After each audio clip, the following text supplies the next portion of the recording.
नमस्कार दोस्तों, मैं नीलम विश्वकर्मा आप सभी का अपने YouTube चैनल में बहुत बहुत स्वागत करती हूँ। तो चलिए हम श्रीमद् भगवद गीता के ज्ञान को ग्रहण करते हैं। आप सभी भी मेरे साथ अध्याय 2 श्लोक 16।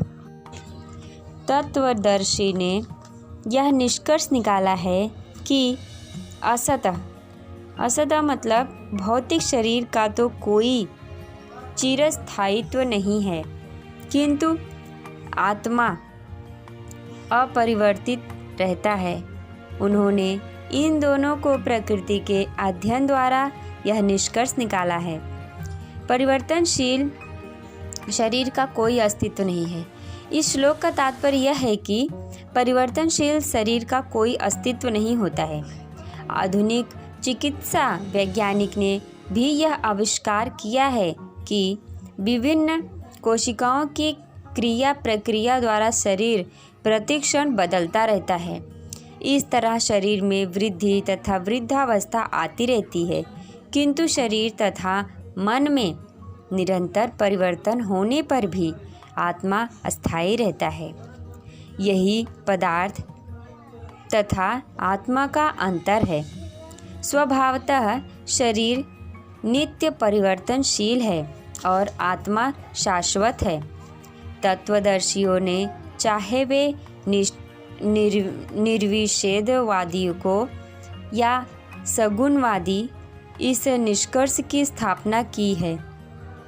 विष्णु पुराण में कहा जाता है कि विष्णु तथा उनके धाम स्वयं प्रकाश से प्रकाशित है। सत तथा असत शब्द आत्मा तथा भौतिक पदार्थ के ही घोतक हैं। तभी तत्वदर्शियों की यह स्थापना है। यहीं से भगवान द्वारा अज्ञान के मोहग्रस्त जीवों को उपदेश देने का शुभारंभ होता है। अज्ञान को हटाने के लिए आराधक और आराध्य के बीच पुनः शाश्वत संबंध स्थापित करना होगा और फिर अंश रूप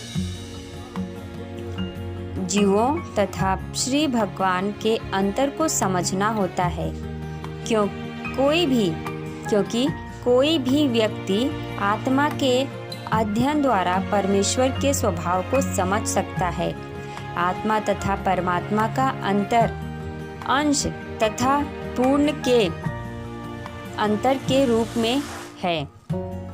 वेदांत सूत्र तथा श्रीमद् भागवत में परमेश्वर को समस्त उद्भावों प्रकाश का मूल माना गया है।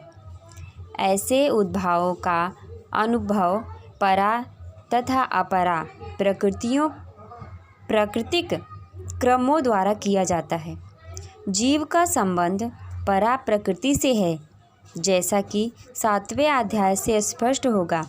यद्यपि शक्ति तथा शक्तिमान में कोई अंतर नहीं होता, किंतु शक्तिमान को परम माना जाता है और शक्ति या प्रकृति को गौड़। अतः सारे जीव उसी तरह परमेश्वर के सदैव अधीन रहते हैं, जिस तरह स्वामी सेवक के या शिष्य गुरु के अधीन रहता है। अज्ञानावस्था में ऐसे स्पष्ट ज्ञान को समझ पाना असंभव है। अतः ऐसे ज्ञान को दूर करने के लिए सदा सर्वदा के लिए जीवों को प्रबुद्ध करने हेतु भगवान भगवद गीता का उपदेश देते हैं। इसी श्लोक के साथ मैं आपसे विदा लेती हूँ। मैं मिलती हूँ आपसे अगली वीडियो में और अगले श्लोक के साथ। तब तक श्रीमद् भगवद गीता की ज्ञान के लिए आप वेट कीजिए। जय श्री कृष्ण।